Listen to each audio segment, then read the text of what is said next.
कहते हैं कि फन किसी की मिरास नहीं होती है बल्कि कुदरत की तरफ से दिया गया तोहफा है। इसराइल ने अपनी मनमानी की कि ईरान का राइट ऑफ सेल्फ डिफेंस है। बारिश देने वाली हवाएं थी या बादल थे या सिस्टम था, वो तो निकल चुका है। अगर आप जो बच्चों के सामने ये काम करेंगे तो बच्चे आपको ऑब्वियसली फॉलो करेंगे। अगर अब्बा का या अम्मा का मूड अगर किसी दिन अच्छा नहीं होता तो बच्चे भी उस तरह की फरमाइशें नहीं कर रहे होते हैं।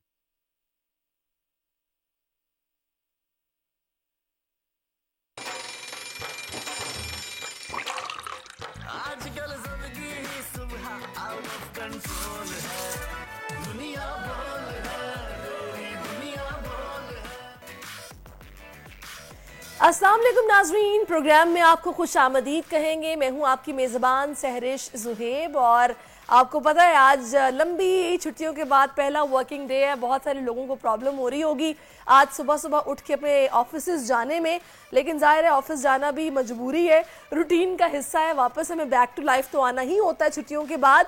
तो आज भी बहुत सारी हैपनिंग्स, बहुत सारी अहम खबरें जो आपके साथ शो में हम शेयर करेंगे। और सबसे पहले मैं आपको बताऊं कि आज पाकिस्तान समेत दुनिया भर में वर्ल्ड आर्ट डे यानी कि आलमी यौम फ़न मनाया जा रहा है, जिसका मकसद है जो हमारी फ़ाइन आर्ट में तख्लीकी सलाहियतों के बारे में शऊर है उसको उजागर कर रहा। इस दिन की मुनासिबत से कुछ अक़वाल आपकी खिदमत में मैं पेश करती हूँ। कहते हैं कि फ़न किसी की मिरास नहीं होती है बल्कि कुदरत की तरफ से दिया गया तोहफ़ा है, लेकिन मंटो ने इसे कुछ इस तरह से बयान किया है। वो कहते हैं कि आर्ट ख्वाह वो तस्वीर की सूरत में हो या किसी मुजस्मे की शक्ल में हो, सोसाइटी के लिए कतई तौर पर एक पेशकश है। तो इसलिए तो कहते हैं ना कि फ़नकार की कदर करनी चाहिए। ये सलाहियत हर किसी में मौजूद नहीं होती, जिनमें होती है ज़ाहिर है वो गॉड गिफ्टेड भी होती है और कुछ लोगों की मेहनत होती है जिसके बाद वो शाहकार तैयार करते हैं जो अवाम के सामने होता है, जिसको सराहना चाहिए। इसी अच्छी बात के साथ अब आगे बढ़ेंगे और अब शामिल करेंगे बड़ी खबर। ईरान का इसराइल पर हमले के बाद जश्न, दोनों ममालिक की कशीदगी ने क्रिप्टो करेंसी मार्केट क्रैश कर दी। सलामती काउंसिल का इजलास भी बगैर किसी डेवलपमेंट के मुलतवी। अब तीसरी आलमी जंग की बातें हो रही हैं।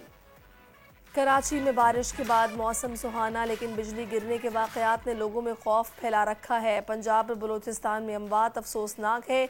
मज़ीद कितनी बारिश मुतवक्के है, मौसम का हाल बताने वालों से भी बात करेंगे। फलाह के शोबे में खिदमात का एतराफ़, फलीज़े खान प्रिंस विलियम से अवार्ड लेने वाली पहली पाकिस्तानी खातून बन गई। पूरी कौम के लिए फ़ख्र की बात है। और इराक़ में पाकिस्तानी आवाज़ की गूंज, 13 साला अबू बकर ने तिलावत के आलमी मुकाबले में सबको पीछे छोड़ दिया। अव्वल पोजीशन हासिल करने वाले कम उम्र कारी आज दुनिया बोल है में मेहमान होंगे। माशाल्लाह, हमारे लिए बहुत फ़ख्र की बात है। बिल्कुल 13 साल के छोटे से अबू बकर हैं और उनकी आवाज़ की गूंज वहाँ पर आप देखिए कैसे सुनाई दे रही है कि उनको बेहतरीन ये कारी का अवार्ड भी दिया गया। इतनी खूबसूरत अंदाज में उन्होंने कलाम पेश किया है। तो ये तो थी आज की तमाम वो बड़ी ख़बरें जिन पर हम डिस्कस करेंगे। सबसे पहले बात कर लेते हैं इसराइल ईरान टेंशन की, क्योंकि दमिश्क में ईरानी काउंसिल खाने पर हमले का जवाब, जिसमें ईरान ने ऑपरेशन ट्रू प्रॉमिस यानी कि सच्चा वादा के तहत कार्रवाई की है, जिसमें इसराइल पर 200 के करीब ड्रोन और मिसाइल दाग दिए गए हैं। जनूबी इसराइल भर में सायरन बजने से सेहूनियों में चीखो पुकार मच गई। ईरान ने इसराइली दिफाई तनसीबात समेत शाम के करीब इसराइली फौजी ठिकानों को भी निशाना बनाया है। नाज़रीन, सवालात बहुत सारे हैं जो कि जहन में है। बातें कुछ इस तरह से हो रही हैं कि तीसरी आलमी जंग की बातें की जा रही हैं। इसके अलावा अगर कोई रोक सकता है इसराइल को तो कौन रोक सकता है? क्या इसराइल रुकेगा? क्या मकसद था ईरान का? क्या ईरान अपने अहदाफ हासिल करने में कामयाब हो गया? इन सारी बातों के सवालात जानने के लिए, इन जवाबात के लिए हमें साबिक सफ़ीर हैं नगमाना नाहिद हाशमी साहिबा, वो इस वक्त हमें ज्वाइन कर चुकी हैं। अस्सलाम वालेकुम नगमाना साहिबा, बहुत शुक्रिया आपके वक्त के लिए। वालेकुम अस्सलाम, आपका शुक्रिया कि आपने मुझे अपने प्रोग्राम में मदऊ किया। अच्छा नगमाना साहिबा, मुझे ये बताइएगा कि सबसे पहले जो सवाल हम लोगों के जहनों में है कि ये जो टेंशन इस वक्त खित्ते में डेवलप हुई है, ज़ाहिर है इसको रोकने के लिए इसराइल का रुकना बहुत ज़रूरी है कि जवाबी हमला अब वो फिर से ना करें, क्योंकि पहले शुरुआत तो उन्होंने की जिसका जवाब ईरान ने दिया और अब फिर से अब ये कह रहे हैं कि अगर हमें कोई छेड़ेगा तो हम उसको गज़ा बना देंगे। तो ऐसी कौन सी कुव्वत है, मेरा ख्याल है अमेरिका के अलावा तो कोई ऐसी पार नहीं है जो कि इसराइल को रोके कि आपने अब हमला नहीं करना। आपको लग रहा है कि सूरत हाल कंट्रोल में रहेगी और ऐसा हो पाएगा? देखें, ये एक बहुत ही गंभीर मसला है और बहुत ही एक पुराना मसला है जिसपे जब से ये गाजा में जंग शुरू हुई है इजराइल और हमास की, पाकिस्तान ने तो उस वक्त से कहना शुरू कर दिया था कि इसके खतरात जो हैं वो बहुत सख्त होंगे और इसके अगर इसको कंट्रोल नहीं किया गया तो इसके नताइज भी दूर रस होंगे और इसका बिल्कुल कवी इम्कान है कि ये कॉन्फ्लिक्ट गाजा से निकल के पूरे जो मिडल ईस्ट का रीजन है बल्कि बियॉन्ड उसको ये अपने उसमें कब्जे में ले और ये बढ़ जाए कॉन्फ्लिक्ट। और वही हमने देखा कि इजराइल ने अपनी मनमानी की और इसमें इसको सही तनाजुल में देखना बहुत ज़रूरी है क्योंकि वेस्टर्न मीडिया तो एकदम शुरू हो जाता है जहां इजराइल की बात आती है उन्हें सपोर्ट करने के लिए और वो इसको कह रहे हैं कि ये ईरानी जारियत है और ईरान का हमला है, हालांकि ये ईरान का राइट ऑफ सेल्फ डिफेंस है क्योंकि जब उन्होंने इजराइलियों ने कौंसलेट पे सीरिया में ईरानी कौंसल खाने पे हमला किया तो इंटरनेशनल लॉ के तहत वो बिल्कुल इसी तरह है कि जैसे ईरान की सरजमीन पे हमला किया। बिल्कुल ऐसा ही है। इसलिए इस ईरान के पास तो कोई और नहीं था ऑप्शन सिवाय इसके कि वो उसका जवाब देता, क्योंकि अगर ईरान जवाब ना देता तो ना सिर्फ ये इजराइल के लिए एक हौसला अफजा बात होती बल्कि और जो खित्ते में ममालिक हैं, इंडिया जैसे है और है, जो इसको एक प्रेसिडेंट बना सकते थे। तो इसलिए ये जरूरी था कि उनको बताया जाए। अच्छा नगमाना साहिबा, बिल्कुल ये जरूरी था। जाहिर है ईरान ने एक तो ये बताना था कि आप अगर इस तरीके से हमला करेंगे तो हम आपको जवाब देने की पूरी कैपेबिलिटी रखते हैं, और दूसरा ये बताना भी बहुत जरूरी था कि ये मत समझें कि आपको कोई छेड़ नहीं सकता, हम ये सलाहियत भी रखते हैं। अब इस सारी सिचुएशन के अंदर मैं आपसे ये जानना चाहूंगी कि इजराइल, मेरा नहीं ख्याल कि अमेरिका के अलावा वो किसी की बात सुनता है, और अमेरिका की तरफ से कह दिया गया कि अगर वो किसी भी किस्म की जारियत या कार्रवाई करना चाहेगा ईरान के खिलाफ तो अमेरिका साथ नहीं देगा। तो अभी इस हालिया सिचुएशन में सालिसी का किरदार तो कोई अदा कर नहीं सकता, ना ये साथ बैठ सकते हैं। इजराइल को रोकना जरूरी है और 24 घंटे गुजर चुके हैं, फिलहाल तो कोई जवाब ऐसा नहीं दिया गया। आपको क्या लग रहा है आगे चल के क्या दे सकता है या देगा, कोई रोक सकता है तो किस तरह रोकेगा? देखिए इस वक्त इस पे जरा थोड़े से गहरे तज्जिए की जरूरत है। हमें देखना ये होगा कि क्या ये कॉन्फ्लिक्ट अगर बढ़ गया तो इसमें फायदा और नुकसान किसका है।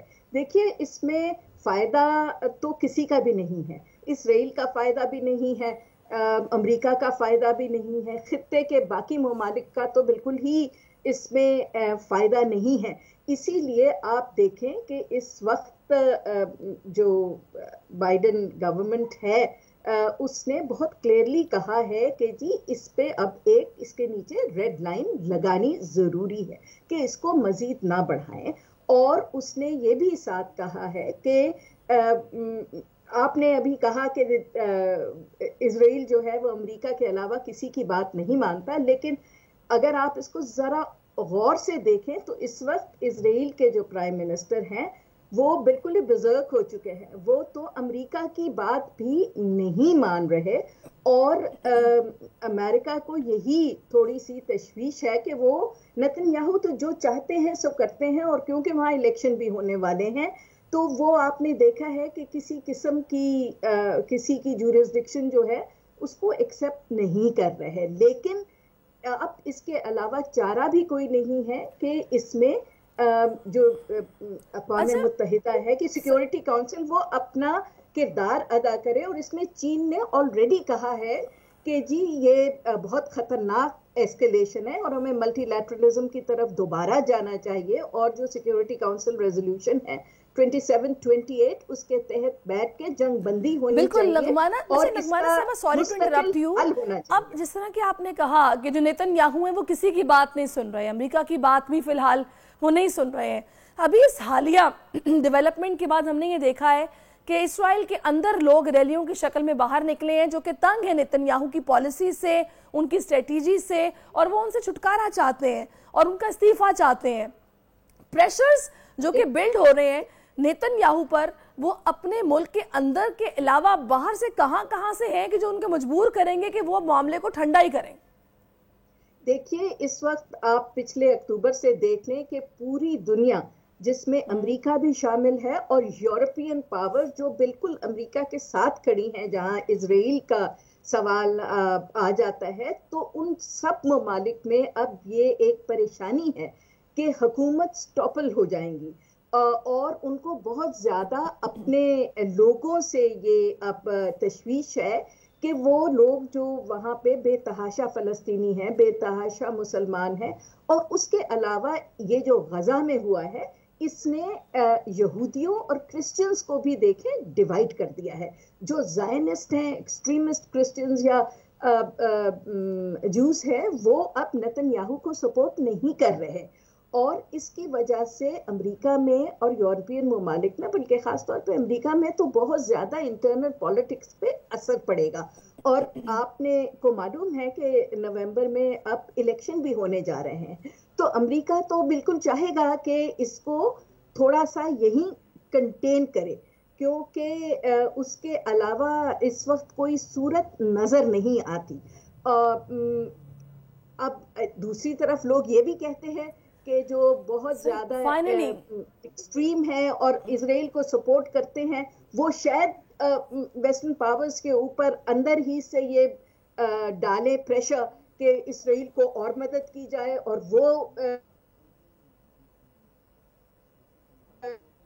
सही शायद अप्रूव हो जाए। लेकिन मेरा ख्याल जहां तक है कि ईरान ने बहुत क्लियर मैसेज भेजा है कि ये बिल्कुल ईरान ने बहुत क्लियर मैसेज दे दिया है और बेहतरी भी इसी में है कि ये मामला अब खत्म होना चाहिए, बात खत्म होनी चाहिए, जो कि खित्ते में अमन अमान की सूरत हाल को बरकरार रखने के लिए जरूरी है। नगमाना साहिबा, बहुत शुक्रिया, thank you so much for your time कि आप मौजूद रही और आपने इस पर अपना ओपिनियन हमें दिया है, क्योंकि इस वक्त जो सिचुएशन है इसमें हम देख रहे हैं कि तीसरी जंग अजीम की बातें हो रही हैं। जाहिर है सोशल मीडिया पर लोग अपने अपने ख्यालात का इजहार करते हैं, लेकिन अल्लाह करे कि चीज़ें बेहतरी की तरफ जाएं, क्योंकि जंग तो किसी मसले का हल है और ना ही इस खित्ते में जो हम चाहते हैं ना कि एक अमन की सूरत हाल बरकरार रहे, उसको वो ख़राब करेगी। तो बेहतर है कि ये ममालिक इसमें सोचें ठंडे दिमाग से और फिर कुछ स्ट्रेटजी तरतीब दें। अभी हम कुछ बात करते हैं कराची की, जहां पर गुज़श्ता रोज़ होने वाली बारिश ने जलथल एक कर दिया है।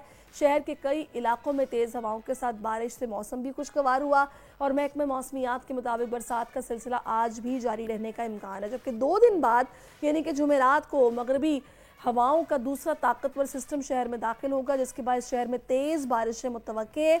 तो रेन इमरजेंसी नाफिज होने के बाद इस वक्त क्या सूरत हाल है, ये जानने के लिए हम आपको एक रिपोर्ट दिखाते हैं, उसके बाद हम बात करेंगे और जानेंगे कि ये मौसम की सूरत हाल मजीद कितनी वर्स्ट हो सकती है, क्योंकि बिजली भी गिरी है, लोगों में खौफ भी है।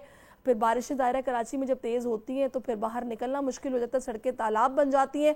आज भी हल्की बारिश कराची शहर में होने का इम्कान है। उसके बाद जुमेरात से कहा जा रहा है कि ताकतवर सिस्टम दाखिल होगा और उसके बाद मजीद बारिशें मुतवक्के हैं। इस वक्त चीफ मैट सरदार सरफराज साहब हमें ज्वाइन कर चुके हैं। अस्सलाम वालेकुम सरदार साहब। जी वालेकुम अस्सलाम। सरदार साहब, गुज़श्ता ईद मुबारक। जी बहुत शुक्रिया, आपको भी गुज़श्ता ईद मुबारक। अच्छा सरदार साहब, थोड़ा सा अगर आप ज़रा और थोड़ा सा ऊंचा होके बैठेंगे ना तो आपका हमें क्लियर नज़र आएगा फेस। अच्छा सरदार साहब बताइएगा, ये जो बादलों की आंख मचोली का सिलसिला कराची में जारी है, आज कितनी बारिश मुतवक्के है? बच्चे आज तो कोई खास बारिश नहीं है, कहीं बूंदाबांदी किसी किसी जगह इक्का दुक्का जगह पे हो जाए तो हो जाए, वरना मेन जो बारिश देने वाली हवाएं थी या बादल थे या सिस्टम था वो तो निकल चुका है पूरे शहर से, कराची शहर से, और आज कोई खास ऐसा नहीं है बारिश। अच्छा, जुमेरात से कहा जा रहा है कि ताकतवर सिस्टम फिर से दाखिल हो रहा है और तेज बारिशें मुतवक्के? इम्कान है बिल्कुल, इसलिए कि एक और नई वेव जो है वो 17 तारीख को बुध का दिन जो होगा उसमें 17 अप्रैल को बलूचिस्तान में दाखिल होगी और जनूबी बलूचिस्तान में वही जो वेस्ट का इलाका है गवादर और उसके साथ जीवानी ईरान के रास्ते से या मस्कत की तरफ से हवाएं दाखिल होंगी और उन इलाकों में तो खासा तेज़ स्पेल मुतवक्की है। पूरा मकरान डिवीजन और उससे ऊपर जो केस डिस्ट्रिक्ट है और इस तरफ हवारान डिस्ट्रिक्ट, उन एरियाज़ में तो अच्छा खासा तेज़ स्पेल है। अब देखिए कराची तक आते आते उसकी जाहिर है कि बरसते हुए उसकी शिद्दत में कमी आ जाएगी। कराची में कोई बहुत ज़्यादा हैवी तो नहीं, लेकिन जैसे कि कल हुई है कहीं पर मॉडरेट हुई है और किसी इक्का दुक्का जगह पर तेज़ शावर्स हुए हैं जैसे सुरजानी वगैरह में, तो इसी तरह की बारिश मुतवक्की है जुमेरात को भी 18 अप्रैल को। हो अच्छा। सकता है किसी जगह में इससे थोड़ी सी ज़्यादा हो जाए, लेकिन इतनी हैवी नहीं है कि कोई अर्बन फ्लडिंग से सूरत हाल पैदा हो, लेकिन दोबारा से वो दिन है कि जिसमें अच्छी बारिश मुतवक्की है। अच्छा सरदार साहब, ऐसे में हमने देखा है कि ये जो बिजली गिरने के वाक़यात हैं पंजाब में, बलूचिस्तान में 20 से ज़ायद अमवात भी हो चुकी हैं, फिर हमने कराची में भी देखा कि घर पे बिजली गिरी है, तो इस तरह की सिचुएशन तो नहीं आगे हम देखेंगे? यहाँ पे स्पार्कलिंग भी साथ है।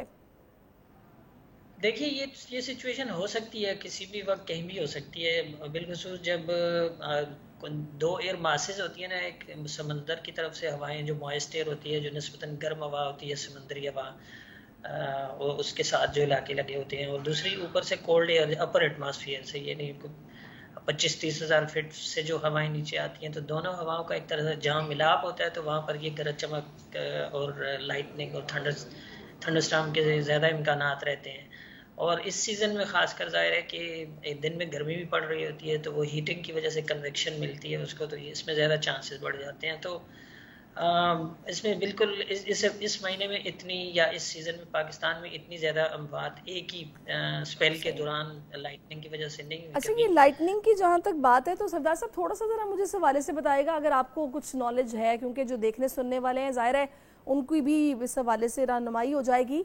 अर्थिंग कराई जाती है घरों में कि बिजली अगर कभी गिरे तो उससे घर महफूज रहें, क्या ये ज़रूरी है कि अगर अर्थिंग ना हुई हो तो फिर ही उस घर पे बिजली गिरे? क्योंकि कराची में हमने देखा है घर पे बिजली गिरने का वाक़या भी पेश आया है, कल ही की बात है, काफ़ी नुकसान भी उनका हुआ है, तो ये क्या इस हवाले से आप बताएंगे मुझे? जी देखिए, डेवलप्ड कंट्रीज़ में होता है ये कि जो आपकी लाइटनिंग से प्रोटेक्शन के लिए ना, जो भी वो बिल्डिंग वगैरह बनाते हैं, तो उसमें साथ अर्थिंग का सिस्टम इसीलिए रखते हैं कि उससे कुछ ना कुछ एक तरह से बचाव हो जाता है आपका। और जहाँ ज़ाहिर है कि बिल्कुल ही अर्थिंग नहीं होती तो वो एरिया ज़्यादा वल्नरेबल होते हैं। सही सही, बिल्कुल, यानी कि जो लोग घर बना रहे हैं उनको इस चीज़ का ख़ास ख्याल रखना चाहिए। अच्छा सरदार साहब, अब आखिर में मुझे ये बता दीजिएगा कि बारिश का जो स्पेल ये आया है कराची में और आगे जुमेरात को भी कहा जा रहा है कि हल्की फुल्की हो सकती है, क्या हम ये तसव्वुर कर लें कि गर्मी इस दफ़ा कराची में थोड़ा वक्त लगेगा आने में प्रॉपरली, अभी कुछ मौसम मॉडरेट बेहतर रहेगा पूरा अप्रैल? देखिए, इसमें ज़ाहिर है कि ये 18 अप्रैल या 20 अप्रैल तक तो ठीक है मौसम, लेकिन उसके बाद फिर निस्बतन गर्म हो जाएगा। अप्रैल का आखिरी हफ्ता, अप्रैल तो अच्छा खासा गर्म होता है कराची में, लेकिन लकीली ये जो वेस्टर्न डिस्टर्बेंस आई है पूरे मुल्क पर इस वक्त प्रिवेल कर रही है, तो उसके नतीजे में ज़ाहिर है कि कराची में अगर बारिश ना हो तो भी समंदरी हवाओं की एक तरह से बहाली रहती है। तो जैसे ये ड्राई कंडीशंस आएंगी, यानी 20 या 21 अप्रैल या 22 अप्रैल के बाद पूरे मुल्क में ड्राई कंडीशंस दिखाई देती हैं, वो जो अगला एक हफ्ता होगा या 7-8 दिन होंगे, उसमें स्वाय शुमाली लगाजात के पाकिस्तान के बेशतर एरियाज में ड्राई वेदर होगा, तो फिर गर्मी की शिदत में थोड़ा सा इजाफा होगा, लेकिन अनयूजुअल गर्मी अप्रैल में आती हुई नहीं दिखाई देती, इसलिए कि वेस्टर्न डिस्टर्बेंस एक के बाद एक आ रही है। ठीक है सरदार साहब, बहुत शुक्रिया आपके कीमती वक्त के लिए, thank you so much for your time. अच्छा है कि भी कराची में मौसम फ़िलहाल तो आज भी बड़ा बेहतर रहेगा, उसके बाद जुमेरात से फिर एक सिस्टम आ रहा है तो मौसम कुछ बेहतर रहेगा। होप्स हो कि गर्मी ज़्यादा ना आए, अप्रैल अच्छा गुजर जाए, मई में तो फिर आनी होती है। अभी एक ब्रेक लेते हैं, ब्रेक के बाद वापस आते हैं। Keep watching us. आजकल ज़िंदगी ही सुबह आउट ऑफ कंट्रोल है, दुनिया बोल है, दुनिया बोल है। जी वेलकम बैक नाज़रीन, अब कुछ बात करते हैं हम सिंध हुकूमत की एफर्ट्स के हवाले से। सिंध हुकूमत ने मनशियात फरोशों के खिलाफ बड़ा क्रैकडाउन किया है। ताज़ा कार्रवाइयों में अब तक तकरीबन 56 मनशियात फरोश गिरफ्तार हो चुके हैं, जबकि 10 किलोग्राम चरस, 28 ग्राम हेरोइन, 5 ग्राम आइस बरामद की गई है। वजारत इत्तलात सिंध से शर्जील इनाम मेमन के मुताबिक मनशियात के खिलाफ पुलिस और एक्साइज नारकोटिक्स कंट्रोल के जवानों की काविशें काबिल तहसीन है, जबकि सिंध पुलिस की जानिब से कराची, बदीन, दादू समेत दीगर मुख्तलिफ अजला में कार्रवाइयाँ की गई हैं। सूबे को मनशियात से पाक करने के आज़म में जहाँ महकमा एक्साइज नारकोटिक्स कंट्रोल डिपार्टमेंट अपना किरदार अदा कर रहा है, वहीं इस नासूर से नौजवानों को बचाने में तमाम मकातब फ़िक्र के लोग जो हैं वो इस वक्त फ़िक्रमंद हैं। इसी पर बात करते हैं, कराची से डिप्टी ब्यूरो चीफ आसिम भट्टी इस वक्त हमें ज्वाइन कर चुके हैं। अस्सलाम वालेकुम आसिम। गुज़श्ता ईद मुबारक आपको। और मुझे ये बताएगा कि मैं अक्सर देखती हूँ फुटपाथ्स पे नशे के आदी लोग बैठे होते हैं और नशा कर रहे होते हैं, पुलिस पास से गुजर जाती है, हम भी देख रहे हैं, वो भी देख रहे हैं, ना कोई ये देखने की जहमत करता था कि भाई इनको नशा दे कौन रहा है, ये नशा आ कहाँ से रहा है। और ज़ाहिर है जब मैंने एक दफ़ा खैर मैंने इत्तेफाक से पूछा भी पुलिस वाले से कि भाई क्या बात है, आप लोगों के सामने ये हो रहा है, कोई नहीं यहाँ पे देख रहा। उन्होंने मुझे बोला कि आप नहीं जानती, ये बड़े ताकतवर लोग हैं, इनको पकड़ना आसान बात नहीं है, ये बड़ा मुश्किल काम है, ये सब मिले होते हैं, कुछ इस तरह की बातें उसने की। खैर मैं खामोशी से बढ़ गई आगे, लेकिन मुझे खुशी हुई है खबर पढ़ने के बाद कि भाई एटलीस्ट अब क्रैकडाउन हो रहा है, शायद अब इस तरह के लोग जो बड़े ताकतवर हैं वो गिरफ्त में आ रहे हैं। देखें, ये 2018 में मुझे याद है कि एक एसपी सदर हुआ करते थे तौकीर नईम, उन्होंने इस पर पर्सनली एफर्ट की थी, उसके पूरा डाटा इसका जमा किया और उसके बाद इस पर कार्रवाइयाँ शुरू हुई। सदर, डिफेंस, क्लिफ्टन, पोश इलाकों में जो ये काम करते थे, मंशियात फरोश करते थे या मंशियात लोगों के घरों तक पहुँचाते थे।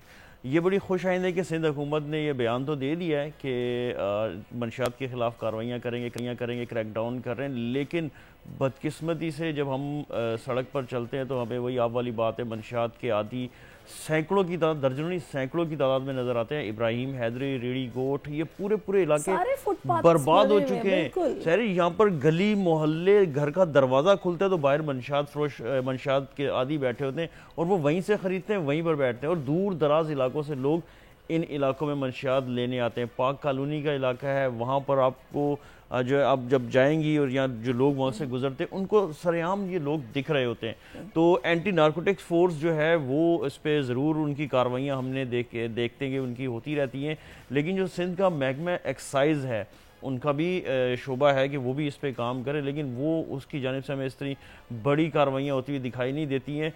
अब बदकिस्मती ये है कि जो पोश इलाके हैं वहाँ पर मोबाइल फ़ोन में जो एप्लीकेशंस हैं, इन एप्लीकेशंस का इस्तेमाल होता है और घर के दरवाजे पर जो है ना वो मंशियात फरोश जो हैं वो मोहलिक किस्म की मंशियात जो होती है वो ला के देते हैं। अच्छा, अभी मैं ये खबर तो हमने पढ़ी, इसमें वो कह रहे हैं कि 56 मंशियात फरोश गिरफ्तार भी हुए हैं, तो जाहिर है कुछ ना कुछ तो हो रहा होगा।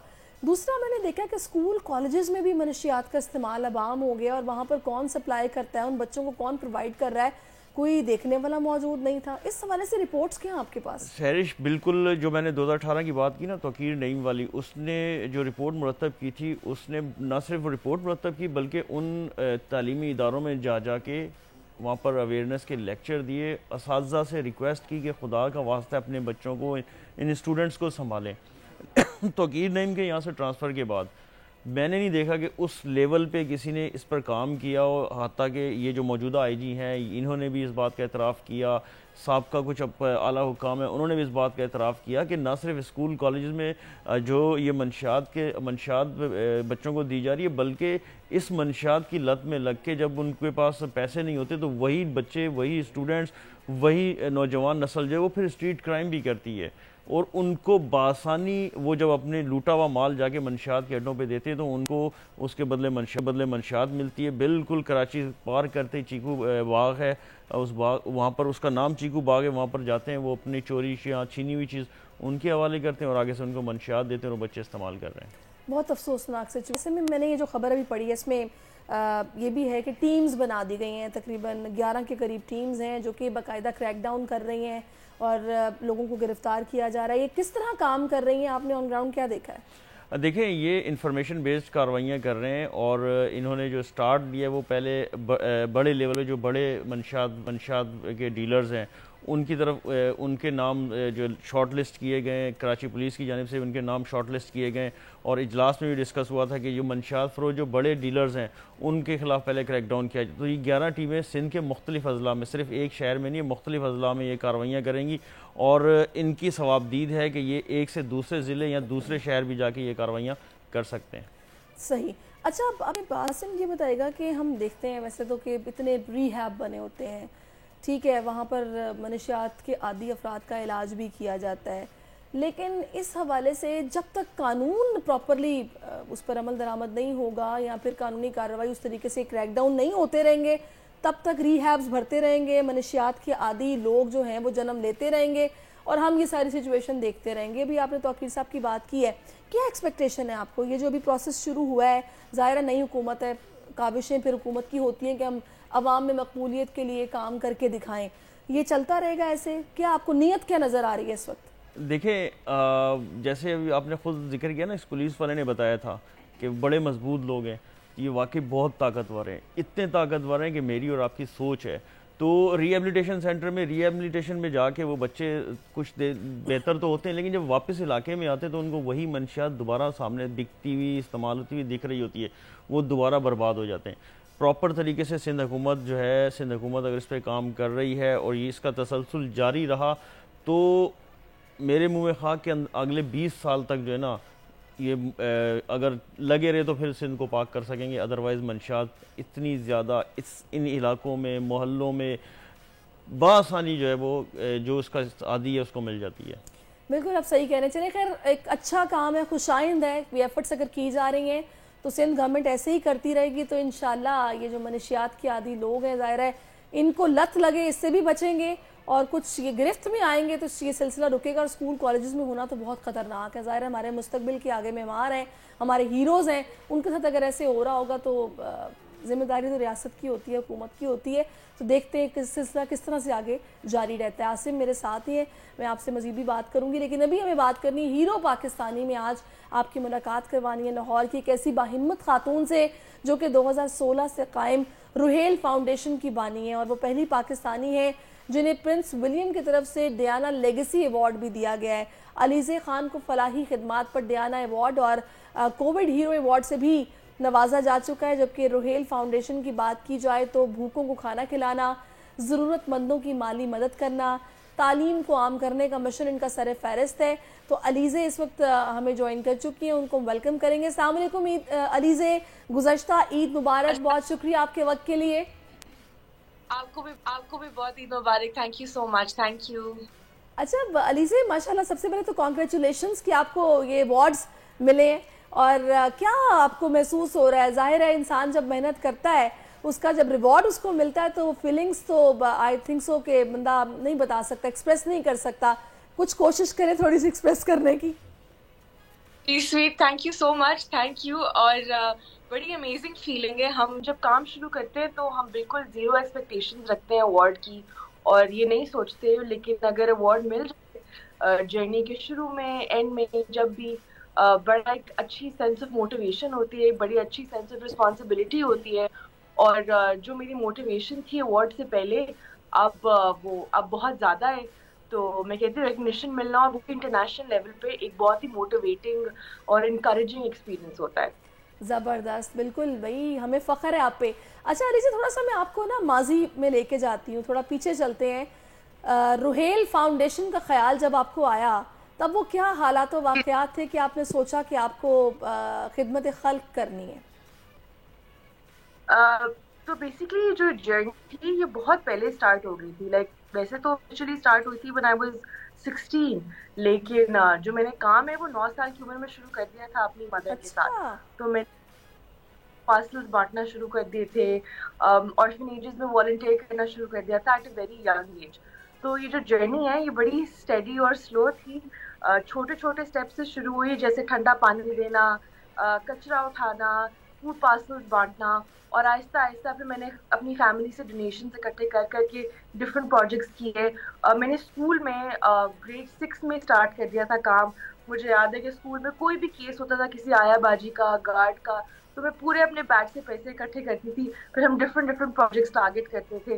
तो ये जो है ये बहुत स्मॉल। अच्छा अलीज़े, ये जाहिर है ये जज्बा जो होता है ना, ये गॉड गिफ्टेड भी होता है। जाहिर है कि इंसान, कुछ लोग बड़े सॉफ्ट हार्टेड होते हैं और महसूस करते हैं किसी दूसरे का दर्द, लेकिन मेरे ख्याल में एक वजह और ये भी होती है कि जब अपने घर में आप देखते हैं ना अपने पेरेंट्स में से किसी को सिलाई रहमी के काम करते हुए, तो फिर ये जज्बा आपका ना और जाहिर है निकल कर आता है। तो इस हवाले से बताएगा, घर में कौन था ऐसा, किसने इंस्पायर किया? अम्मा ही है ऐसी, वो she is very kind hearted. उन्हें कभी जी अलीज़े, आपको मेरी आवाज़ आ रही है? चीजें लाने का, अगर आपको ये चीजें बच्चा आपको जी आपको मेरी आवाज़ आ रही है? जी बिल्कुल। जी मैं ये कह रही थी कि अगर आप खुद बच्चों के सामने ये काम करेंगे तो बच्चे आपको ऑब्वियसली फॉलो करेंगे। तो उन्हें कभी भी मुझे लाइक बोला भी ऑब्वियसली एग्जैक्टली, लेकिन उन्हें हमेशा मेरे सामने किया। और ये चीजें जब उन्हें की तो आई ट्राइड फॉलोइंग हर, और उनको देखकर फिर मैं भी इंटरेस्टेड हुई इन चीजों में, फिर मैंने भी शुरू किया। ज़बरदस्त। अच्छा, मुझे बताएगा कि ये रुहेल फाउंडेशन अभी क्या क्या काम कर रही है, किस तरह कर रही है, फंड रेजिंग कैसे हो रही है, क्या प्लान्स हैं आपके जहन में? तो बेसिकली रूहेल फाउंडेशन जो है, जो जर्नी स्टार्ट हुई थी अब से, उसके बाद हमने 2 ऑर्फनेजेस अडॉप्ट किए, हमने एक स्कूल अडॉप्ट किया। तो ये जो स्कूल अडॉप्ट और ऑर्फनेज अडॉप्ट का कॉन्सेप्ट है, ये होता है कि हम उसको अडॉप्ट करते हैं, 3-4 साल के लिए हम उसको ट्रांसफॉर्म करते हैं, नए डोनर्स ढूंढ के देते हैं, पूरा सेटअप करते हैं, and then we move on to next project. और हमारा इन प्रोजेक्ट है ration distribution and food parcels.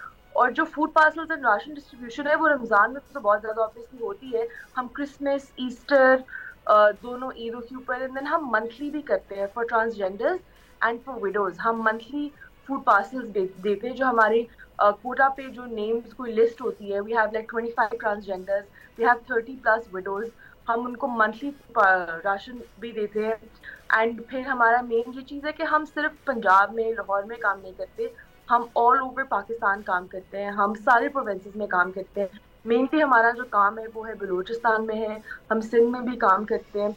और जब भी कोई कैलामिटी आती है, कोई कोविड, फ्लड्स, तो फिर हमारा एक्स्ट्रा काम बढ़ जाता है, हम और निकल कर जितना हम कलेक्ट कर सकते हैं। और जो फंडिंग है, for now it's nothing formal, हम सारी फंडिंग जो मैं अपनी फैमिली से कलेक्ट करती हूँ, और फंडिंग का ये स्टेटस है।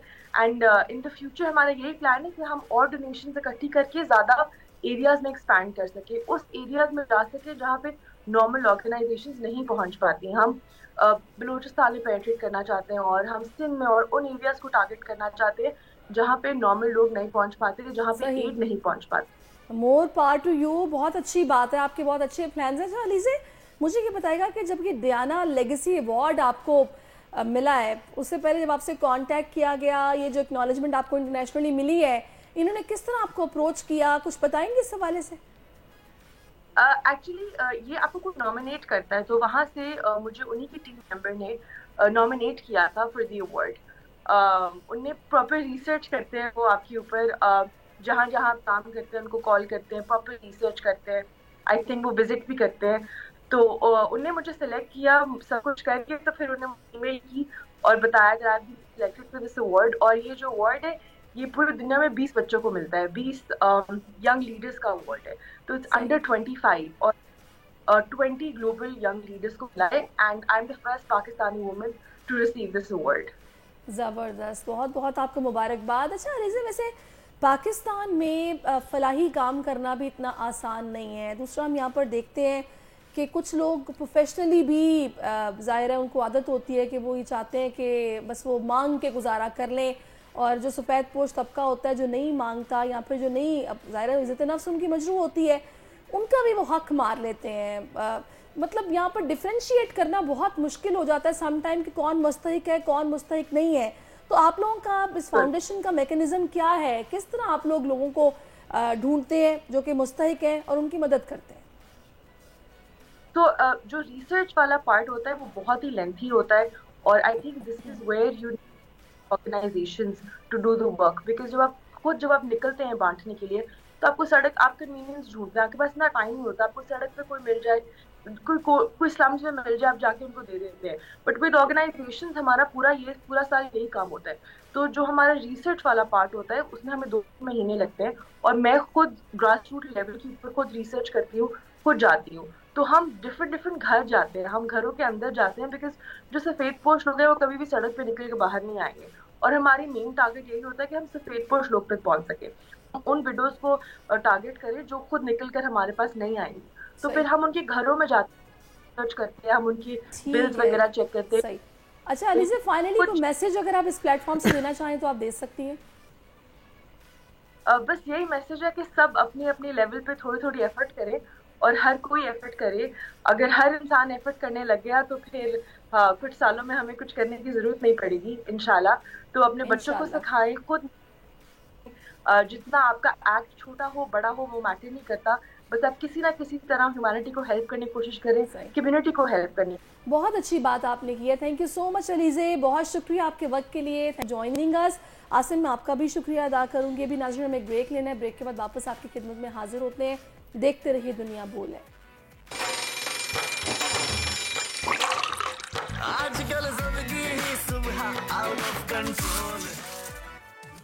जी वेलकम बैक नाज़रीन। अब हम आगे बढ़ेंगे। बड़ी अफसोसनाक खबर है जो कि मैं आपके साथ शेयर करूंगी। बहुत दुख हुआ इस खबर को सुनने के बाद, और फिर जो यानी शाहिद थे उनकी बातें दिल दहला देने वाली वो बातें हैं। बलूचिस्तान में हम दुश्मनों ने एक बार फिर से वार किया। दहशतगर्दों ने ईद के रोज़ बस से उतारकर 9 मुसाफिरों को कत्ल कर दिया। मरने वालों का ताल्लुक पंजाब से था। मुलजिमान शनाख्त के बाद 9 शहरियों को अगवा करके ले गए, जिन्हें बाद में कत्ल करके लाशें फेंक दी। जांबाक अफराद की कोयटा में नमाज जनाजा अदा कर दी गई, जिसमें वज़ीर आला बलूचिस्तान सरफराज बुगटी और आला अफसरान ने शिरकत की है। सानिया नोशकी का मुकदमा CTD थाने में दर्ज कर दिया गया है। मुकदमे में इक़दाम कत्ल, दहशतगर्दी समेत दीगर दफात शामिल की गई हैं। रिपोर्ट आप देखिए, उसके बाद आप सिचुएशन आपके सामने ही है जो इस वक्त नज़र आ रही है। तर्जुमान बलूचिस्तान हुकूमत इस वक्त शाहिद रिन साहब हमें ज्वाइन कर चुके हैं, उनसे बात करेंगे क्योंकि हमने देखा है इस रिपोर्ट में जो कुछ हुआ है, जो पता चली है खबरें। शाहिद साहब, सबसे पहले तो मुझे ये बताइएगा कि ये सारा वाक़या, इसमें जो पेशरफ्त अब तक हुई है मुलजिमान तक पहुँचने में, वो क्या है? देखिए, इस स्टेज पे मैं वो पेशरफ तो आपसे शेयर नहीं कर सकता, लेकिन वाकये के फौरी बाद कुछ इम्पोर्टेंट लीड जरूर लॉ एंड ऑर्डर की मीटिंग में कानून नाफिज करने वाले इदारों को मिली हैं और उनसे वज़ीर आला बलूचिस्तान सरफराज बुगटी को भी आगाह किया गया है कानून नाफिज करने वाले इदारों के हवाले से की पेशरफ के हवाले से। और वज़ीर आला ने कानून नाफिज करने वाले इदारों को ये हिदायत की है कि इस लीड्स पर जो लीड्स मिली हैं उन पर मजीद प्रोग्रेस की जाए और इस तरह के जो भी अनासर हैं उनके खिलाफ जो कार्रवाई का मैकेनिज्म है वो भी ड्रा कर लिया गया। और वज़ीर आला बलूचिस्तान पहले ही अपनी मीडिया टॉक में ये कह चुके हैं कि बलूचिस्तान में जो सिक्योरिटी प्लान है उसको रिविजिट करने की जरूरत है और रिविजिट करने के लिए जो प्रपोजल्स हैं कानून नाफिज करने वाले इदारों से और महकमा दाखिला से वज़ीर आला ने वो तलब कर ली है। और आइंदा चंद रोज में नया जो सिक्योरिटी प्लान है खासकर नेशनल हाईवेज के ट्रैवलिंग के हवाले से और जो ओवरऑल सूबे की अमन अमान की सिचुएशन है उसके हवाले से महकमा दाखिला को हिदायत हो चुकी है। और आइंदा चंद रोज में नया सिक्योरिटी प्लान जो है वो नाफिजुल अमल होगा, जो कि महकमा दाखिला की जाने से आइंदा चंद रोज में वज़ीर आला को कर दिया जाएगा। अच्छा शाहिद साहब, इसमें एक चीज़ जो कि मैं आपसे जानना चाहूँगी, ठीक है वो लीड्स तो मिली हैं लेकिन डिटेल्स आप शेयर उस तरह से नहीं करना चाह रहे, लेकिन ऐसे वाक़यात हमने माजी में भी देखे हैं कि इसी तरह बसों से उतार के या बसों में घुस कर कत्ल किया जाता है और मुलजिमान जो है वो ये करके बस चले जाते हैं। अभी कुछ बताएंगे आप, मकसद कौन, लोग क्या चाहते हैं? क्योंकि बाकायदा जो हमने इस वक्त शाहिदीन की गुफ्तगू सुनी है वो ये बता रहे हैं कि पूछा गया, शनाख्त करके कत्ल किया गया, तो जाहिर है इसके पीछे एक मकसद था ना, वो क्या था?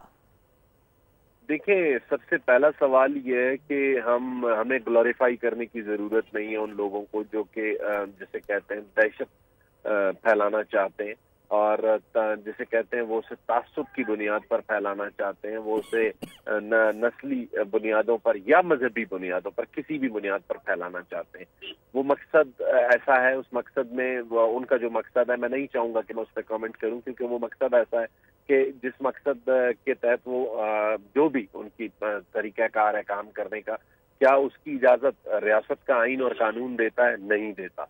तो अगर उसका जवाब नफी में, तो फिर मेरा ख्याल है कि रियासत ऐसे अनासर से निपटना जानती है, माजी में भी निपटती रही है और आइंदा भी निपटेगी। अभी ये जो नया सिक्योरिटी प्लान है, कुछ उस हवाले से बताएंगे, वो क्या तरतीब दिया गया है, किस तरह के वाकयात की रोकथाम हो सके, ऐसे वाकयात रोनुमा ना हो? देखिए, जो नया सिक्योरिटी प्लान मांगा है वज़ीर आला बलूचिस्तान ने महकमा दाखिला बलूचिस्तान और जो दीगर कानून नाफिज करने वाले इदारे हैं उनसे, उसमें 3 चीजें बहुत अहमियत की हामिल हैं। उसमें लाजमी सी बात है नेशनल हाईवेज, जो कि वज़ीर आला बलूचिस्तान या हुकूमत बलूचिस्तान समझती है और ये रियलिटी भी है कि ये एक आर्टरीज है हमारी और इनकी जिसे कहते हैं कनेक्टिविटी पूरे मुल्क के साथ, सूबे के अजला के साथ होती है। वहाँ पर लॉ एंड ऑर्डर की सिचुएशन मेंटेन होना, रिट ऑफ द स्टेट मौजूद होना जरूरी है। उसके लिए जो है उसको मुसाफिरों के सफर को आरामदेह बनाने के लिए या पुरअमन या पुरखतर बनाने के लिए, जैसे कहते हैं खतरों से कम करके बनाने के लिए जो प्लान तरतीब दिया गया है महकमा दाखिला की जानिब से, वो नाफिजुल अमल किया जाएगा। और उसमें वज़ीर आला बलूचिस्तान वाज़ेह तौर पर ये कह चुके हैं कि माजी में चेक पोस्टों के खात्मे के लिए बहुत सी हुकूमतों की जानिब से ये कोशिशें भी की गई, पार्लिमानी फ्लोर पर की गई, उसके अलावा सियासी तौर पर की गई। उन तमाम जिसे कहते हैं प्रेशर को नजरअंदाज करते हुए जहां जहां जरूरत होगी वहां सिक्योरिटी चेक पोस्ट लगाई जाएगी। जो जाहिर है लवाहिकीन है उनकी दादरसी के लिए हुकूमत बलूचिस्तान की जानिब से क्या किया गया? देखिए, लवाहिकीन की दादरसी तो अगर हुकूमत बलूचिस्तान जो भी उनके लिए करना चाहे, जिसका इंसानी जान का ज़िया हो, जिस घर में आप उसे उसका नेमुल बदल तो फराम नहीं कर सकते, लेकिन इस वाक़े के फौरी बाद जो भी जिम्मेदारी गवर्नमेंट ऑफ बलूचिस्तान की बनती थी उसको अदा करने की कोशिश की गई। इज्जत और एहतराम के साथ उन लाशों को जिसे कहते हैं वापस उनके आबाई इलाकों को भिजवाया गया और हुकूमत बलूचिस्तान की जानिब से ये वाज़ेह हिदायत दी गई वज़ीर आला की जानिब से कि उनके जो कंपनसेशन हैं वो विद इन अ वीक जो है कमिश्नर और DIG रक्षान डिवीजन दोनों को हिदायत की गई है वो खुद इन अफराद के आबाई इलाके में जाएंगे, उनके लोगों के साथ कंडोलेंस करेंगे और जो कंपनसेशन हैं वो उनको अदा करेंगे। सही। अच्छा, मैं बस आखिर में आपसे एक छोटी सी बात जानना चाहूँगी जो मेरी नज़र में बहुत दुख होता है सोचकर। पता नहीं क्यों जब कोई इस तरह का वाक़या रोनुमा हो जाता है, पेश आ जाता है, फिर हम स्ट्रेटजीज़ भी नहीं बनाते हैं, पॉलिसियाँ भी नहीं बनती हैं और फिर कहा जाता है कि जी अब इस पर काम होगा और मुजरिमान को कैफरे किरदार तक भी पहुँचाया जाएगा, नुकसान होने वाला हो जाता है। क्या वजह है कि कुछ लेट हो जाते हैं और दुश्मन अपना काम जिस तरह उसने यहाँ किया कर गया? देखिए सरिश, ये बहुत आसान है कहना और जिसे कहते हैं मैं चूंकि खुद इस फर्टिनिटी से जर्नलिज्म से ताल्लुक रखता रहा हूँ, सवाल पूछना बहुत आसान होता है, लेकिन दो चीजें जहन में रखिए। ऐसा नहीं है कि लॉ एंड एनफोर्समेंट एजेंसीज की कोई प्रोग्रेस नहीं है। जितना अरसा एक तवील अरसे से ऐसे कोई वाकयात पेश नहीं आए, उसकी वजूहत भी लाजमी सी बात यही है कि लॉ एंड एनफोर्समेंट एजेंसीज अपना काम कर रही हैं, लेकिन लाजमी सी बात है जो दहशतगर्द बनाते रहे। लेकिन जाहिर है एक आपको शायद सब अंदाजा तो होगा ना कि जाहिर है कि एक सॉफ्ट हार्टेड इंसान है, वो इस तरह की खबर सुनेगा तो ये बात जरूर सोचेगा कि काश हम पहले कर लेते। देखिए सरिश, मेरे पास जो इस वक्त या हुकूमत बलूचिस्तान के पास इस वक्त इस वाक़े के हवाले से जो लीड्स हैं, मैं हेडलाइंस बनाने के लिए उन्हें शेयर नहीं करना चाहता और अगर शेयर करूंगा तो जरूर आपके लिए हेडलाइंस होंगी, न्यूज के लिए हेडलाइंस होंगी, लेकिन ये जो मेथोडोलॉजी है इंक्वायरी की या जो दीगर मामलात इस सारे सिलसिले से जुड़े हैं वो उनको डिस्टर्ब करेगा। तो बहुत सी चीजें हैं बताने को, लेकिन हर चीज का एक वक्त होता है बताने का। फिलहाल उसका वक्त मैं नहीं समझता कि अप्रोप्रिएट है, लेकिन बहुत सी चीजें हमारे सामने आई हैं जहां पर नेग्लिजेंस है, उस नेग्लिजेंस को भी देखा गया और उस हाईलाइट भी किया गया और जहां पर इम्प्रूवमेंट की जरूरत है वो इम्प्रूवमेंट भी करने की कोशिश की जा रही है। इस वक्त जो फोकस है वो यही है कि माजी में अगर वाकयात हुए या ये वाकया हुआ है, आने वाले कल ऐसे कोई वाकयात मजीद ना हो सके, उसको यकीनी बनाना हमारी जिम्मेदारी। सही, बहुत शुक्रिया आप शाहिद साहब, आप हमारे साथ मौजूद रहे और आपने बलूचिस्तान हुकूमत का जो स्टेटमेंट है या फिर जो ओपिनियन है इस पर वो आपने हमें दिया है। अभी नाज़रीन प्रोग्राम में एक ब्रेक शामिल करते हैं, ब्रेक के बाद फिर से आपकी खिदमत में हाजिर होते हैं। Stay with us. आजकल जिंदगी ही सुबह आउट ऑफ कंट्रोल है, दुनिया बोल है, दुनिया बोल है। जी वेलकम बैक नाज़रीन। आपको पता है कि पिछला पूरा वीक हम लोगों का छुट्टी गुजरी है, ज़ाहिर है ईद भी थी और उसके अलावा एक लॉन्ग वीकेंड हम लोगों को उसके साथ मिल गया ईद की छुट्टियों के साथ। तो बहुत सारे लोगों ने जब घर में वक्त गुजारा तो सोशल मीडिया का ज़ाहिर इस्तेमाल भी हो रहा होता है। हम लोग मोबाइल पर साथ साथ अप टू डेट रहते हैं कि क्या चल रहा है, लोग क्या सोच रहे हैं, क्या कर रहे हैं। तो ऐसे में ना गुज़श्ता दिनों दो वाक़यात इतने वायरल हुए जिसका जिक्र करना बहुत ज़रूरी है और वो ऐसे वाक़यात इन पर बात होना बहुत ज़रूरी है। एक तो आपको मैं बताऊं कि एक चलती ट्रेन में एक वाक़या पेश आया जिसमें हमने देखा कि खातून पर पुलिस एहलकार ने तशद्दुद किया और इतने बुरे तरीके से किया कि उसके पास बैठे लोग देख रहे हैं, मजाल है कि उसको रोक रहा हो, को मना कर रहा हो कि शर्म करो कि तुम क्या कर रहे हो। उसके अलावा हमने देखा कि एक ASF का अफसर जिसने एयरपोर्ट पर एक छोटी सी मासूम सी बच्ची है, मेरे गालिबन इसके फादर बच्ची के वालिद कहीं से आ रहे होंगे, वो उनको खुशी खुशी भागती हुई जा रही है जल्दी से मिलने के लिए, मतलब वेलकम करने के लिए, और इस पुलिस वाले ने उसको बालों से पकड़कर इतनी बेदर्दी के साथ और इतनी बेरुखी के साथ, इतने तकब्बुराना अंदाज में उसको फेंका है कि यकीन करें कि अगर ये मेरे सामने होता तो मैं इसको बहुत बुरे तरीके से बोलती कि ये आप अपनी वर्दी का ही कुछ लिहाज कर लें, आपको शर्म आनी चाहिए अपने इस रवैये पर। और उसी वक्त इनकी रिपोर्ट करती और बोलती कि इनको या तो कोई पेनल्टी पे करनी पड़े या पर इनको इनकी नौकरी से फारिग किया जाए। लेकिन मैंने बोला मिला जुला रद्द-ए-अमल देखा है। कुछ लोग कह रहे हैं कि जी नौकरी से जाने की तो बातें नहीं होनी चाहिए, देखें किसी का रोज़गार है, लेकिन बस ठीक है माफ़ी मांग ले, कोई जुर्माना पे कर दे और कहे कि आइंदा मैं ऐसी कोई हरकत नहीं करूँगा तो बस काफ़ी है। लेकिन ये जो रवैया है इस पर बात करने के लिए इस वक्त हमसे मोटिवेशनल स्पीकर हैं, बात करेंगे। अहमद सईद मिन्हास साहब हमें ज्वाइन कर चुके हैं। अस्सलाम वालेकुम अहमद साहब, गुज़श्ता ईद मुबारक, बहुत शुक्रिया आपके वक्त के लिए। जी वालेकुम सलाम, आपको, आपकी टीम को और तमाम पाकिस्तान को ईद मुबारक। हाँ, आप दिफाई तज्जिया कार भी हैं, मैं आपको मोटिवेशनल स्पीकर भी कहती हूँ, तो मुझे ये बताइएगा अहमद साहब कि क्या रवैया है जब हम वर्दी पहन लेते हैं, तो क्या हमारा जो सोचने का अंदाज है क्या वो बदल जाता है? क्योंकि आप प्रोफेसर भी हैं तो आप बेहतर अंदाज में बता सकते हैं कि क्या साइकी है, ये कौन सी फ्रस्ट्रेशन है। ना हम देख रहे हैं हमारे सामने बच्चा है, ना हम देख रहे हैं कि हमारे सामने खातून है, फिर यही नहीं जो इर्द गिर्द बैठे हुए हैं उनमें से भी कोई रोकने वाला, मना करने वाला नहीं है। ये किस तरफ जा रहे हैं हम? जी बिस्मिल्लाह, आपने जो पॉइंट उठाया बिल्कुल वैलिड है। और सोशल मीडिया पे जिस तरह उस बच्ची के बाल खींच के उसके पीछे गिराया गया, मैंने जब खुद भी उसको देखा था तो मुझे दिल पे हाथ पड़ा था, बिकॉज मैं भी एक बच्ची का बाप हूँ और कोई भी इंसान इस तरह के रवैयों को जो है बर्दाश्त नहीं कर सकता। नाउ हैविंग सेड दैट जो आपका सवाल है कि वर्दी पहनने के बाद क्या आप का माइंडसेट चेंज होता है, तो बिल्कुल भी ऐसा नहीं है। इंडिविजुअल्स जरूर ऐसे हरकतें हो सकती हैं, लेकिन जिसका इंस्टीट्यूशन, चाहे वो एएसएफ हो, चाहे आर्मी हो, चाहे पुलिस हो, उसको आप जो है ना, वो मैं नहीं समझता कि उसको ब्लेम कर, बिकॉज ट्रेनिंग में हमेशा मैं हम्बलनेस, लेकिन एट द सेम टाइम इदारे को या जो इदारे की सोच है उसकी तो बात ही नहीं हो रही है। ये एक इंसान की पर्सनल एक अपनी जाती एक होती है ना आदतन या फिर नेचर वाइज, कि वो जब समझता है कि शायद वो किसी मकाम पर पहुंच गया है, मेरा इस सेंस में कहना वर्दी पहनना, तो वो शायद किसी को कुछ समझता नहीं है कि मैं जिस पोस्ट पर हूँ मेरी नज़र में तो कीड़े मकोड़े हैं, मैं भले घुमा के वहां फेंक दूं, क्या फर्क पड़ता है, मुझे कौन रोकेगा। नहीं, कीड़े मकोड़े तो बिल्कुल भी नहीं है। इस वीडियो को अगर आप देखें तो एक और वीडियो भी थी जो वेस्ट में कोई एयरपोर्ट था, जिसमें दो बेटे जो हैं वो अपनी माँ बाप जब वहां से काफी अर्से बाद मिल रहे होते हैं उनके पाँव को चूम रहे होते हैं।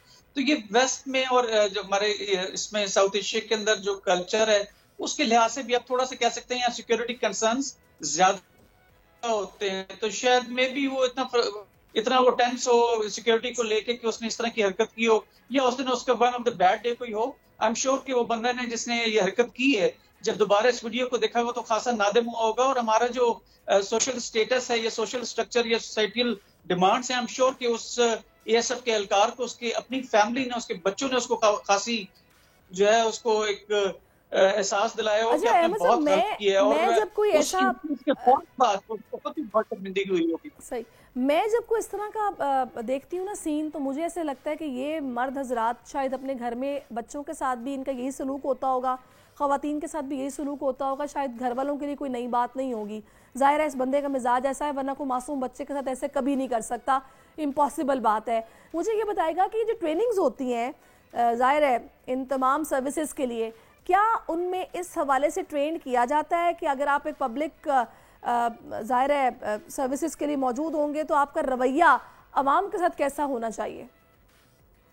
देखिए, winning of hearts and minds ये एक एस्पेक्ट होता है आपकी ट्रेनिंग का, स्पेशली फौज में तो होता है, आई एम श्योर कि पुलिस में भी होता होगा। मेरा बेटा खुद एएसपी इस्लामाबाद में, तो उसकी भी सोशल जो आपकी डीलिंग होती है, पब्लिक डीलिंग, दो फौज में इतनी पब्लिक डीलिंग तो बिल्कुल मैं नहीं समझता है, मासवाए जब आईएएस ड्यूटी पे हम जाते हैं, लेकिन पुलिस की तो आप जरूर कहते हैं। तो उसमें जो एक जो एक टास्क होता है वो होता है winning of hearts and minds of the civilians, जिनको आप रेगुलेट कर रहे होते हैं। इसमें कोई शक नहीं है कि जब आपकी पावर आपके हाथ में आती है तो थोड़ा सा टेंडेंसी बीइंग ह्यूमन जरूर होती है कि आप अपने ज्यादा अथॉरिटी होने की वजह से, लेकिन उसको कर्व करने के लिए एक अच्छा इंप्रेशन ना सिर्फ आपका जाती बल्कि आपकी इंस्टीट्यूशन का क्रिएट करने के लिए हाईएप्स जो हैं, ये पाकिस्तान की जितनी ट्रेनिंग मैनुअल्स है उसमें winning of hearts and minds का एस्पेक्ट लाजमी होता है। जब भी आप सिविलियंस के साथ या वो लोग जिनको कि आप रेगुलेट कर रहे हो तो उनके साथ होना जरूरी होता है।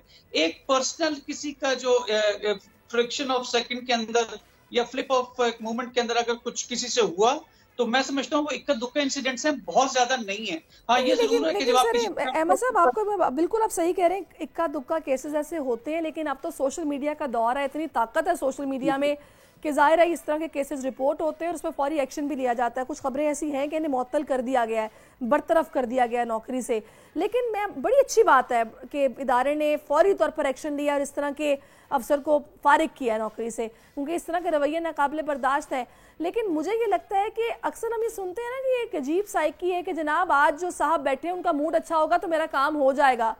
ये वही वाला सीन है कि आज मूड अपनी किसी वजह से खराब था या अपने किसी मसले पे खराब होगा, लेकिन फ्रस्ट्रेशन किस पे निकली? अवाम पर, कि उस बच्ची को ऐसे करके फेंक दिया गया। ये ट्रेनिंग कितनी ज़रूरी है कि अपने घर के मामलात घर तक रखें, ज़ाती मामलात अपने वहीं तक रखें जहाँ तक होने चाहिए, बजाय इसके कि आप अपनी फ्रस्ट्रेशन को अवाम पर निकालें ऐसे। देखिए ये अगर आप उसको फिर वो कहूँ कि अगर आप आइसोलेट करेंगे यूनिफॉर्म वालों के साथ तो वो थोड़ी सी ज्यादती होगी, लेकिन अगर आप घर में भी देखें, अगर अब्बा का या अम्मा का मूड अगर किसी दिन अच्छा नहीं होता तो बच्चे भी उनके साथ उस तरह की फरमाइशें नहीं कर रहे होते हैं। तो लिहाजा बीइंग अ ह्यूमन आपका मूड स्विचेस जरूर होते हैं, और जो बड़े होते हैं जिनके पास घर में अम्मी अब्बा हैं, दादा दादी हैं, तो उनके मूड को देख के बच्चे भी बात कर रहे होते हैं। एक ऐसा जरूर है कि इस साइकोलॉजी का इशू तो जरूर हो सकता है, लेकिन इंस्टीट्यूशनल मैं नहीं समझता कि इशू होगा। हाँ ये जरूर है कि ब्यूरोक्रेसी के अंदर ये चीजें कॉमनली जो फ्रेजेस सुनने में जरूर आते रहते हैं। देखिए अहमद साहब, मैं तो ना वर्दी की बात कर रही हूँ, ना मैं स्पेसिफिकली किसी एक इदारे की बात कर रही हूँ।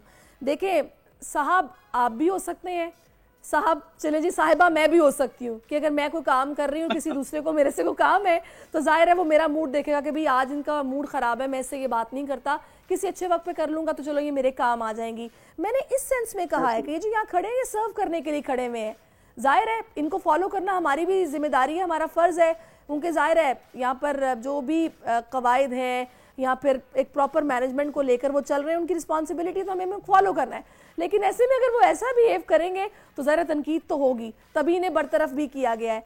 अब आ जाते हैं जनाब दूसरे वाक़े पर, जो आपने देखा कि ट्रेन में एक खातून जो कि जा रही हैं उन पर पुलिस वाला तशद्दुद करता है, पास बैठे लोग देख रहे हैं। आजकल ये आम हो गया कि फिल्मिंग हो रही होती है, वीडियो बन रही होती है, वीडियो बनाने वाला भी मना नहीं करता। ये क्या मतलब मुआशरा किस तरफ जा रहा है? देखिए सोशल फ्रस्ट्रेशन तो जरूर है, लोगों के जो मसाइल हैं वो बेसिकली फाइनेंशियल से इर्द गिर्द पिवट कर रहे होते हैं। बच्चों की तालीम है, बच्चों के लिए जो है उनकी जो खाने का बंदोबस्त करना या उनके लिए दूसरी सहूलियात फराहम करना, उसमें पुलिस वाले भी शामिल हैं, उसमें सिविलियंस भी शामिल हैं, उसमें फौजी भी शामिल हैं, बिकॉज ओवरऑल इन्फ्लेशन की वजह से हालात काफी जो है इस वक्त जो है वो चैलेंजिंग है। आपने देखा होगा कि कुछ लाहौर के अंदर भी ऐसा कुछ हुआ कि एक फादर ने ईद के ऊपर इसी किस्म की माली परेशानी की वजह से अपने 6 बच्चों और मिसेस को कत्ल कर डाला।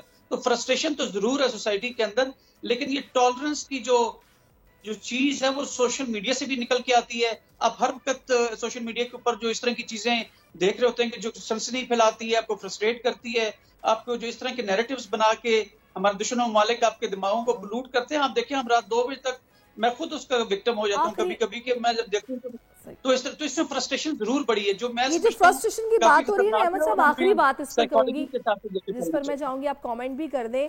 अगर हम किसी भी बात करते हैं ना साइकेट्रिस्ट से या फिर जो जहनी अमराज के डॉक्टर्स होते हैं, तो वो अक्सर ये बात करते हैं कि पूरा पाकिस्तान नहीं, मैं कहूँगा तकरीबन आधा तो पागल है। यही वजह है कि फ्रस्ट्रेशन का इलाज लोग नहीं करवाते। जाहिर है ये जो भी उनके साइकिक प्रॉब्लम है उनको इग्नोर किया जा रहा होता है, तभी ये फ्रस्ट्रेशन बढ़ती है। भले वो किसी भी पोस्ट पे इंसान हो, वो इस तरीके से अपनी फ्रस्ट्रेशन निकालता है। कितना ज़रूरी है इस तरह के लोगों की काउंसलिंग होना और उनका इलाज होना?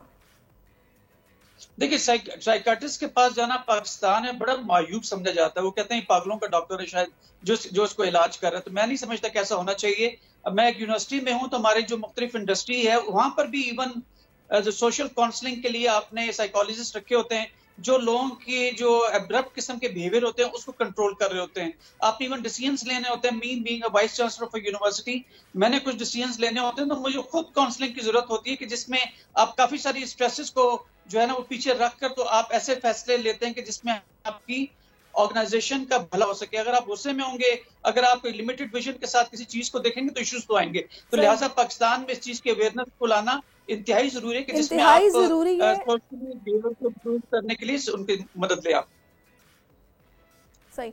अच्छा, मैं अहमद साहब आपसे ये भी जानना चाहूँगी, ठीक है ये तो एक तरफ से फ्रस्ट्रेशन हो गई, मेरी नज़र में हमने ये देखा है कि कानून जिस तरह ये पुलिस एहलकार है, और अगर पुलिस वाले ही बजाय मुहाफिज होने की तरह तशद्दुद शुरू कर देंगे, ना ये लिहाज करेंगे खातून है या बच्चा है, तो ये तो बड़ी एक अजीब सी बात है। मैं चाहूँगी थोड़ा सा इस हवाले से आप मुझे बताइएगा, ये ख़वातीन के साथ जो नारवा सलूक है ये क्यों इतना बढ़ता जा रहा है? हम सोशल मीडिया पर एक नहीं कई ऐसी वीडियोस देखते हैं जहाँ ख़वातीन को बाकायदा बालों से बढ़कर घसीटा जा रहा है, मारा जा रहा है, मूवी भी बन रही है।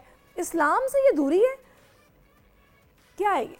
देखिए, आप बिल्कुल आप सही कह रहे हैं कि 1400 साल पहले भी हुजूर पाक सल्लल्लाहु अलैहि वसल्लम ने हमारे जो सबसे ज्यादा जो जिसकी प्रोटेक्शन की बात की थी, खवातीन की थी। खवातीन सिंफ नाजुक होती हैं और उसमें जो मेल डोमिनेटेड हमारी सोसाइटी रही है, चाहे वेस्ट हो चाहे ईस्ट हो, तो वहां पर उनको खासी प्रोटेक्शन मिलती है। वेस्ट के अंदर तो खातिर ख्वाह उनको लीगल प्रोटेक्शन हासिल है, और यहाँ पर भी पिछले चंद सालों के अंदर ऐसी लेजिस्लेशन हुई हैं कि जिसमें खवातीन के साथ किसी किस्म की भी ज्यादती हो उसके लिए खातिर ख्वाह एक सजाएं रखी गई है और उनको खासी प्रोटेक्शन दी गई है।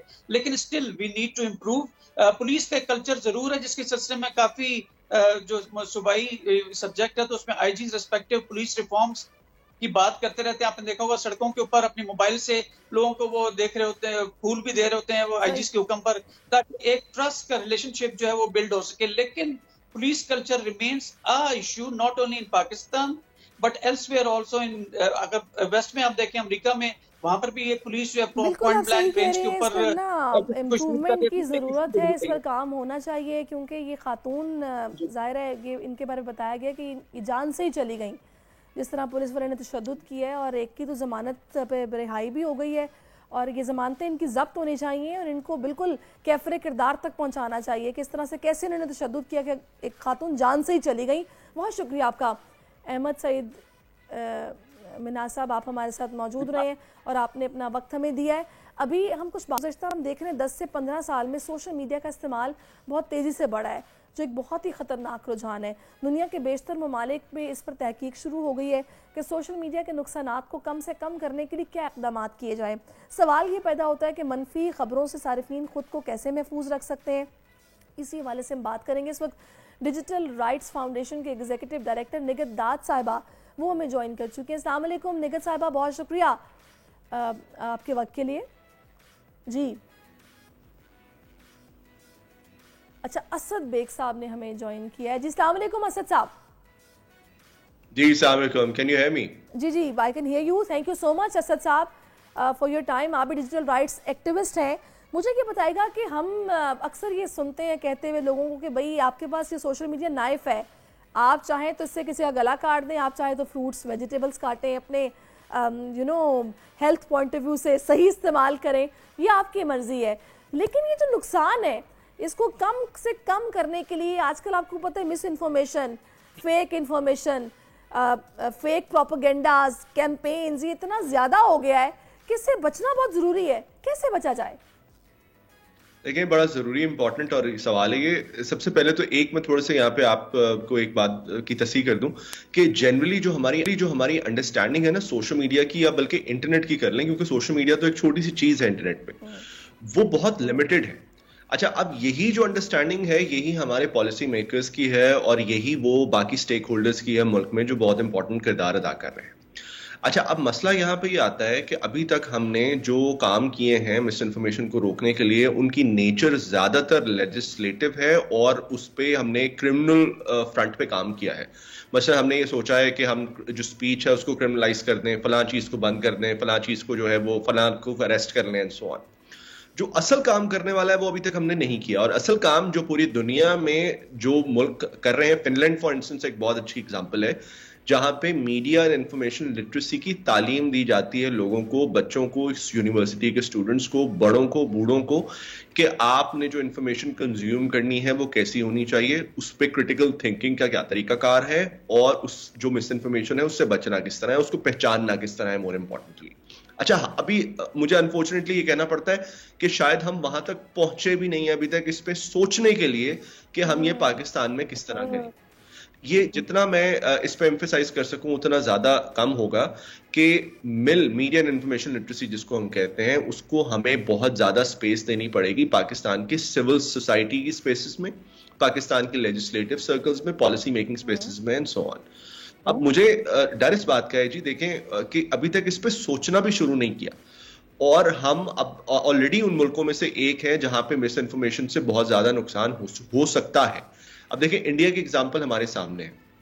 इंडिया में जिस कदर नुकसान हुआ है पिछले कुछ अरसे में मिस इन्फॉर्मेशन से, और मैं नुकसान से बात कर रहा हूं जो लोगों की जाने गई हैं स्पेसिफिकली। अब वही काम अनफॉर्चुनेटली क्या हम इंतजार कर रहे हैं कि हमारे मुल्क में होगा तो हम मीडिया एंड इंफॉर्मेशन लिटरेसी पे काम शुरू करेंगे, या मुझे समझ नहीं आती फ्रैंकली कि हम किस चीज का इंतजार कर रहे हैं। एक बहुत अच्छी एग्जांपल थी इलेक्शन से पहले, मैंने बहुत दफा ये कोशिश की कि इलेक्शन कमीशन और पाकिस्तान के जो बाकी गवर्नमेंट है उनके इदारे ये सोचें कि एक अच्छी पब्लिक कैंपेन बनाई जाए, चलाई जाए कि लोगों को इस बात से आगाही दी जाए कि वो मिस इन्फॉर्मेशन से किस तरह बचेंगे, पॉलिटिकल मिस इन्फॉर्मेशन से। लेकिन शायद उस पर कोई बात उनको लगा कि शायद सबसे पहले जो आई थिंक सो जिम्मेदारी है वो हमारी रियासत की जिम्मेदारी है, गवर्नमेंट की जिम्मेदारी है कि वो सबसे पहले कुछ स्टेप्स ऐसे ले कि जिसमें कुछ रेगुलेट किया जाए सोशल मीडिया को। कोई क्या पोस्ट कर रहा है, कैसे उसने पोस्ट कर दिया, कोई किसी किस्म का कोई इसमें चेक एंड बैलेंस नहीं है, कोई क्रैकडाउन नहीं है। किसी ने रिपोर्ट कर दिया तो भले किसी पर केस हो गया और जनाब उस कंटेंट को रिमूव भी किया गया या एक्शन भी लिया गया, लेकिन अदरवाइज हम देखते हैं कैंपेन्स चलती हैं, जब बहुत मामला बिगड़ जाए तो फिर कोई एक्शन होता है। ये इसको रेगुलेट करना कितना ज़रूरी है? कोई ऐसी विंडो मौजूद है पाकिस्तान में अभी तक कि जिससे कि पता हो कि जनाब ये एटलीस्ट को चेक एंड बैलेंस रख रहे हैं? देखिए ये अब आपने बड़ा इंपॉर्टेंट सवाल किया है। हमारा जो पहला अप्रोच होता है ना इंटरनेट की तरफ, वो रेगुलेशन है होता है, और मुझे लगता है कि ये नहीं होना चाहिए। मैं ये नहीं कह रहा कि रेगुलेशन नहीं होनी चाहिए, मैं ये कह रहा हूं कि हमारी वो पहली अप्रोच नहीं होनी चाहिए। हमारी पहली अप्रोच जो होनी चाहिए वो लोगों की education, number 1, public awareness number 2, और नंबर 3 लोगों में, और लोगों से मुराद सिटीजन्स में क्रिटिकल थिंकिंग इनकलकेट करना, ताकि वो जो डैमेज है जो मिस इन्फॉर्मेशन से हो रहा है, देखिए मिस इन्फॉर्मेशन को आप प्रोडक्शन एंड पे नहीं रोक सकते। पूरी दुनिया में ये लोग ये चैलेंज सिर्फ हमारा नहीं है, पूरी दुनिया का है। पूरी दुनिया में लोग इस पे चैलेंज पे काम कर रहे हैं। प्रोडक्शन एंड पे आप कितने लोगों को रोकेंगे? आप लोग 10 को अरेस्ट करेंगे, 100 और निकल आएंगे, 100 को पकड़ेंगे, 150 और निकल आएगा। सो द पॉइंट इज कि आप उसको कभी इस पे काम होना चाहिए। मैं ये नहीं कह रही, एक रियासत की भी जिम्मेदारी है, हमारी अपनी ऑब्वियसली इंडिविजुअली भी हमारी रिस्पॉन्सिबिलिटी है कि हम जो बात कर रहे हैं कि वो ऑथेंटिक नहीं है तो हम उसको कैसे स्प्रेड कर सकते हैं या रीशेयर कर सकते हैं, ये हमें भी समझना है। हमारी अपनी छोटी सी एक छोटी सी चीज इसमें मेंशन कर दूं, वो रह जाएगी नहीं तो। जो रेगुलेशन है उसका जो सबसे जो प्रोटेक्शंस प्रोवाइड करने का तरीका है, इसको इस तरह कर लें लोगों को, यानी कि मसलन आपके खिलाफ कैंपेन चल रही है तो आपके पास क्या तरीका कार है उसको, और वो कैंपेन ऐसी है जिससे आपको फिजिकल हार्म हो सकता है, कोई पकड़ के आपको सड़क पे मार सकता है, तो उसको आप किस तरह, उसके लिए देखिए हमारे मुल्क में कवानीन है ऑलरेडी मौजूद। हमारे सिविल डेफेमेशन भी लॉ मौजूद है, हमारे यहाँ जो हेट स्पीच से रोकने के कवानीन है वो भी मौजूद है। उस पर मसला ये है कि जो इम्प्लीमेंटेशन है वो नहीं हो पा रही। यही बात अतर मिनल्ला साहब कर रहे थे जब उन्होंने डिसीजन दिया था आई थिंक 2022 में पैको ऑर्डिनेंस पे, और उन्होंने गवर्नमेंट को ये तलकीन की थी कि आप जो सिविल डेफेमेशन के कवानीन हैं उनको स्ट्रॉन्ग करने की कोशिश करें, ताकि अब यही काम अगर आप यूके में करें फॉर इंस्टेंस, आपको पता है ये बहुत मुश्किल है किसी के बारे में कोई बात कर देना, झूठी बात कर देना यूके में या किसी और से बच जाना। उनकी यही वजह है कि उनके जो सिविल डेफेमेशन कवानीन है वो इतने स्ट्रांग हैं और इतने जल्दी और इतने इफेक्टिव फैसले करते हैं कि आपको जरूरत ही नहीं पड़ती कि आप कोई और कानून इस्तेमाल करें। तो यहां पे भी जो हमारा क्रिमिनल डेफेमेशन वाला अप्रोच है वो क्लियरली काम नहीं कर रहा, और वो उसका इस्तेमाल भी ज्यादातर जो है वो राइट्स बेस्ड चीजों पे हो रहा है। तो हमें वही अतर मिनल्ला वाली बात है, उसको सिविल डेफेमेशन को जब तक हम स्ट्रांग नहीं करेंगे तब तक कुछ भी नहीं होगा। बिल्कुल सही कहा आपने। असद साहब बहुत शुक्रिया, thank you so much for your time. आपने अपनी राय से हमें आगाह कर, वही बात है कि कानून एक तो अगर नहीं है तो बनना, और अगर कानून मौजूद है तो उस पर अमल दरामद होना ये बहुत ज़रूरी है, तभी माशरे भी और मुल्क भी तरक्की की तरफ जाते हैं, अदरवाइज़ बहुत मुश्किल हो जाता है। नाज़रीन, होप सो आपको आज का शो पसंद आया होगा, बहुत कुछ आपको सीखने का मौका मिला होगा। मुझे अब इजाज़त दीजिए क्योंकि शो का वक्त अब ख़त्म हो चुका है। इंशाल्लाह कल आपसे मुलाकात होगी एक नए शो के साथ, नई हैपनिंग्स के साथ। कल तक के लिए अल्लाह हाफ़िज़। आजकल सबकी ही सुबह आउट ऑफ कंट्रोल है, दुनिया बोल है, दुनिया बोल है। सब्सक्राइब करें और बेल दबाएं ताकि कोई खबर रह न जाए।